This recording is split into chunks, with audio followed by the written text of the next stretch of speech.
नमस्कार दोस्तों, आप सभी का स्वागत है इस नए वीडियो में।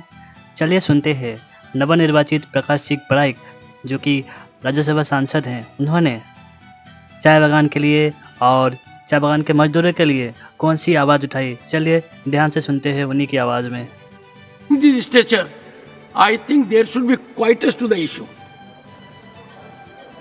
Shri Prakash Singh Baraik.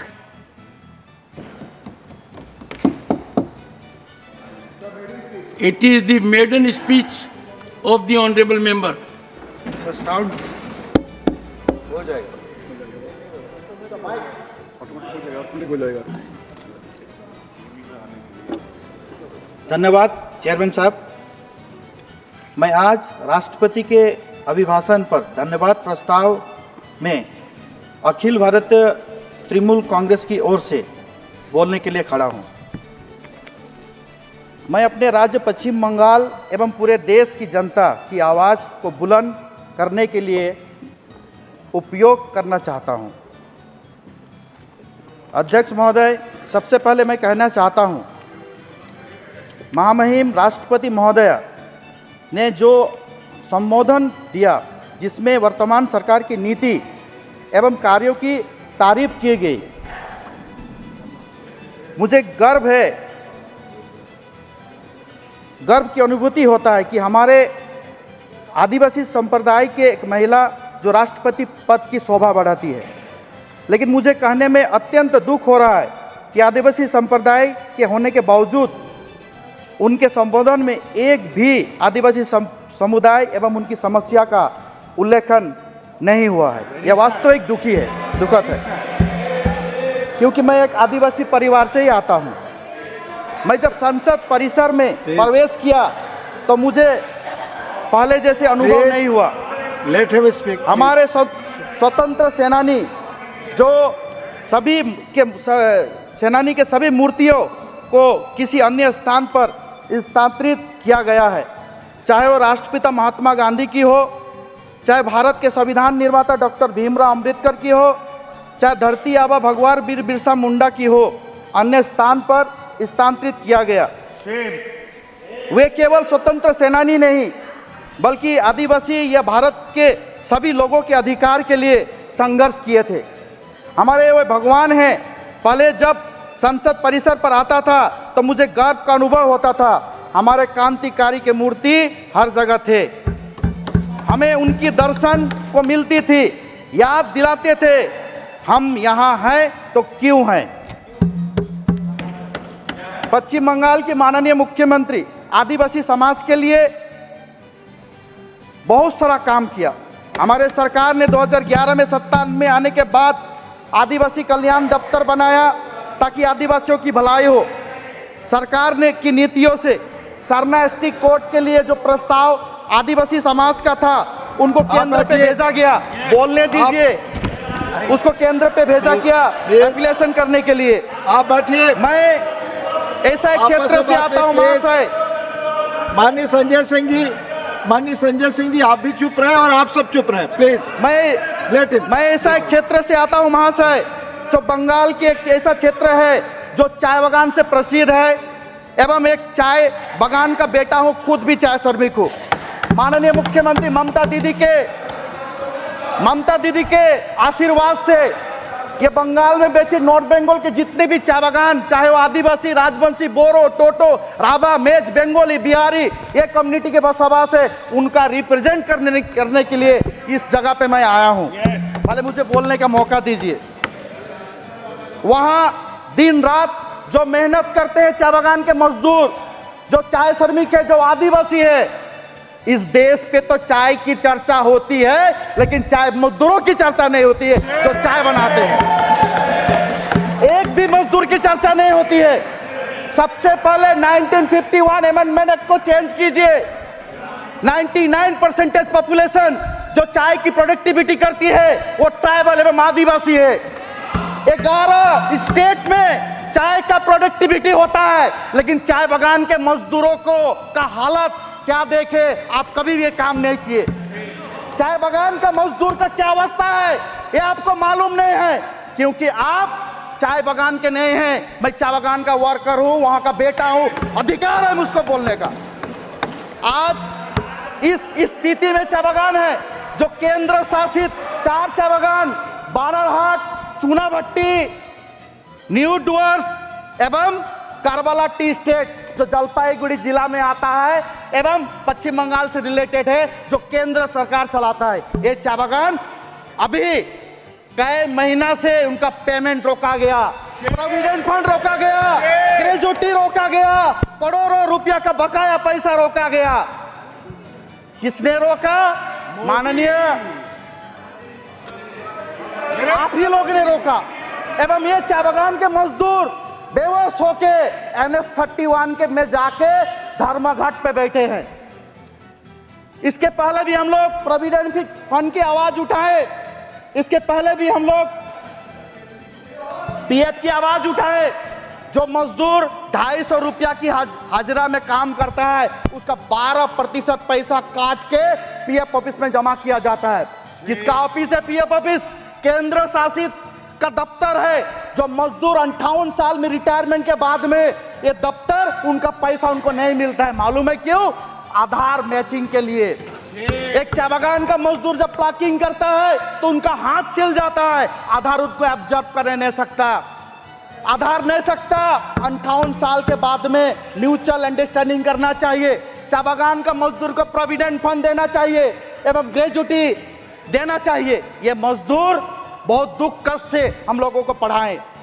आज इसी तरह आवाज को रोकने का कोशिश हो रहा है। आज केंद्र सरकार द्वारा जो नीति एवं प्रोविडेंट फंड की जो घोषणा, जिसके कारण चाहे मजदूरों को उनकी समस्या का समाधान नहीं हो रहा है। माननीय मुख्यमंत्री के उद्योग से, पश्चिम बंगाल के माननीय मुख्यमंत्री ममता दीदी के उद्योग से चाय बागानों में करीबन 25 बागान पे हॉस्पिटल बनाया जा रहा है, 53 बागान पे क्रैश हाउस बनाया जा रहा है। बिना पैसा में राशन, बिना पैसा में पेयजल की व्यवस्था राज्य के माननीय मुख्यमंत्री ने कर रही है।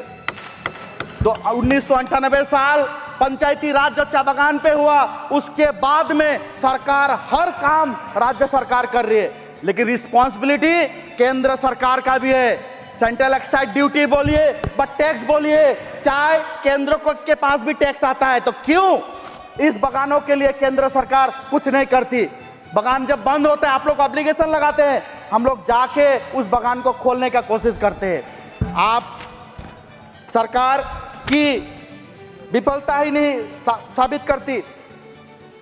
पिछले 10 वर्ष केंद्र सरकार अपनी नीति के माध्यम से बंगाल की ही नहीं देश के युवाओं को धोखा दिया। प्रधानमंत्री महोदय 2014 में वादा किए थे हर साल 2 करोड़ नौकरी होगी। 10 साल बीत गए, इस वादे का क्या हुआ? हर साल नौकरियों की कटौती होती जा रही है। वास्तविकता यह है 10 वर्षों में बेरोजगार का स्तर बढ़ते ही जा रहा है। अंतर्राष्ट्रीय श्रम संघ ILO की रिपोर्ट बताती है कि भारत में कुल रोजगार कार्यबल में से लगभग 83% युवा हैं। संसद के रिकॉर्ड के अनुसार में इस वर्ष 7,22,000 की नौकरी है दी गई। कुल बेरोजगार युवा बेरोजगार सड़कों पे घूम रहे हैं और सरकार के पास इसकी कोई योजना ही नहीं।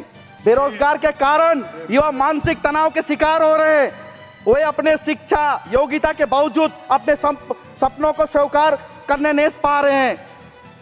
सरकार start of India, make in India की बात करती है, जैसे नारे लगाती है, लेकिन इन नारों का हश्र क्या हुआ आप सभी को मालूम है। ये साफ दर्शाती है बेरोजगार संबंधी वादे को पूरा करने में असफल रही है सरकार। इसका असर समाज में व्यापक रूप में देखा जा रहा है।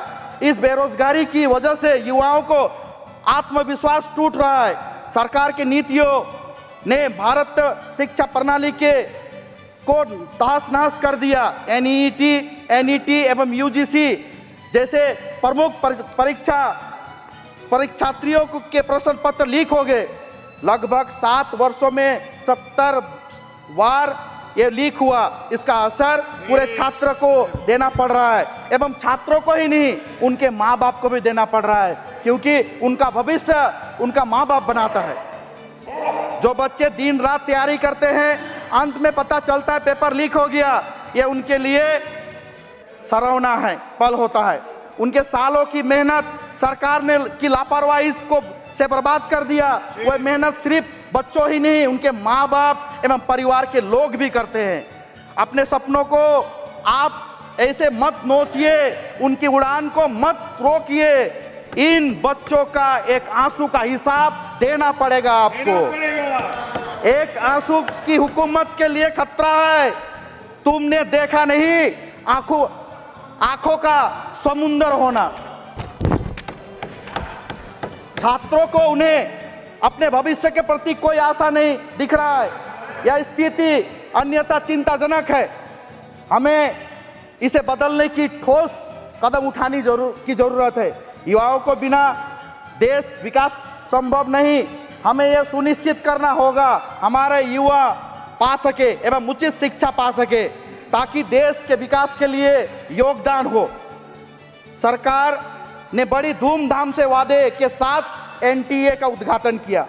यह बताया जाता है कि एजेंसी की निकाय परीक्षा से जुड़ी बीमारी का रामबाण का इलाज होगा एवं निरीक्षक दक्षता एवं पारदर्शिता का नया युग आएगा। हमें पता नहीं कि एनटीए के तहत पारदर्शिता बिल्कुल नहीं अर्थ होगा जहां परीक्षा प्रश्न पत्र पारदर्शिता नहीं हो रही है, वहां परीक्षा के तारीख एवं व्यवहार का सार्वजनिक दस्तावेज बन चुके हैं। सरकार को इससे जुड़े सभी व्यक्तियों पर कड़ी से कड़ी सजा एवं निगरानी करनी पड़ेगी। हमारे नौजवान बेटे बेटियों के जीवन से खेलना बंद करना होगा। बंद करो। महिलाओं की सुरक्षा की बात आती है, जो सरकार मुद्दे पर आंख मूंद चुकी है। सरकार ने जो वादे किए थे, जो केवल वादे ही बनकर रह गए। महिलाओं की सुरक्षा के लिए ठोस कदम नहीं उठाया गया। महिला आज भी अपने घरों एवं सड़कों पर कार्यस्थल के असुरक्षित महसूस करते हैं। पिछले वर्ष अंतर्राष्ट्रीय स्कोर एनसीआरबी के रिपोर्ट में साफ बताया कि महिला के खिलाफ आपराधिक मामला बढ़ चुका है। 2023 के रिपोर्ट के अनुसार 2021 एवं 22 तक महिलाओं के खिलाफ 4% भी आपराधिक मामला वृद्धि हुआ है। इसके बावजूद सरकार ने कोई ठोस कदम नहीं उठाया। महोदय, सरकार ने महिला आरक्षण विधेयक पारित किया, लेकिन ये आरक्षण का विधेयक कई इलेक्शन पे देखा गया। सीखिए तृणमूल की गवर्नमेंट से, माननीय मुख्यमंत्री ममता दीदी के गवर्नमेंट से, लोकसभा बोले व राज्यसभा बोलिए, आरक्षण महिलाओं को मिला, जिसका रिजल्ट आज दोनों हाउस पे दिखा जा रहा है। महिलाओं की सुरक्षा के लिए दीदी ने बहुत काम किया, राज्य के माननीय मुख्यमंत्री ने। एवं इतना ही नहीं, जो बेटी पढ़ती हैं उनका साल में 750 रुपया करके मिलता है। एवं बेटी को उम्र जब 18 साल होता है, उनका अकाउंट में 25,000 रुपया मिलता है हायर एजुकेशन के लिए। और जो बेटी की शादी का उम्र होता है, उनके माँ बाप का अकाउंट में 25,000 रूपश्री का पैसा मिलता है। एवं सबसे बड़ी बात 140 करोड़ की जनता की आबादी है भारत एवं 11 लाख की पॉपुलेशन की आबादी है बंगाल, जिसमें 11 करोड़ की आबादी है बंगाल, जिसमें साबित हो गया लक्ष्मी भंडार प्रकल्प, this is the big achievement to us, हमारे लिए बहुत बड़ी चीज है, जो माता बहनें एवं बेटियों के अकाउंट पे, जो विवाहित होते हैं उनका अकाउंट पे जो ST/SC है 1200 रुपया, एवं जो लोग अदर कास्ट जनरल कास्ट है उनका अकाउंट पे 1000 रुपया करके मिलता है उनका परिवार चलाने के लिए। सरकार को सक्षम होना पड़ेगा। एकमात्र केवल विरोधी को दबा के नहीं, सबको मिला के काम करना पड़ेगा। सबसे बड़ी बात, हमें सबको लेके चलना है, राष्ट्र निर्माण का काम करना है जिसमें सबका योगदान रहे। एवं इस अधिवेशन में मैं बोलना चाहता हूं, सरकार का काम निष्पक्ष होगा, सरकार सबके लिए काम करेगा, केवल एक को टारगेट करके नहीं। एक माननीय सांसद साहब कुछ ही क्षण पहले हम लोगों को एड्रेस करके बोले। मैं बोलना चाहता हूं, आपराधिक मामला जो भी हो, पश्चिम बंगाल का सरकार ने जवाब दिया, रात में ही एफआईआर करने के बाद उनको अरेस्ट किया गया, साथ ही साथ एफआईआर रजिस्टर किया गया। उनके बात को संबोधन करके बोलना चाहता हूं। आप पहले अपना स्टेज देखिए, अपना जगह देखिए, हम लोग शेयर को एड्रेस कर रहे हैं। ये सरकार जो भी है, ये सरकार गरीबों की सरकार नहीं है, ये आदिवासियों की सरकार नहीं है, ये अल्पसंख्यक की सरकार नहीं है। आने वाला दिन में सचेतन होना पड़ेगा, नागरिक को आवाज उठाना पड़ेगा एवं यूनाइटेड होना पड़ेगा। सचेतन रहिए। घमंड सबका जाता है, इस बार भी आप लोगों का घमंड गया। आप लोग सही तौर पे सही जगह पे आए, अहंकार मत कीजिए, समय अनुसार में जवाब मिलेगा। ये घमंड आपको चूर चूर करेगा, आने के लिए वेट कीजिए। धन्यवाद। Honourable Shri KRN Rajesh Kumar.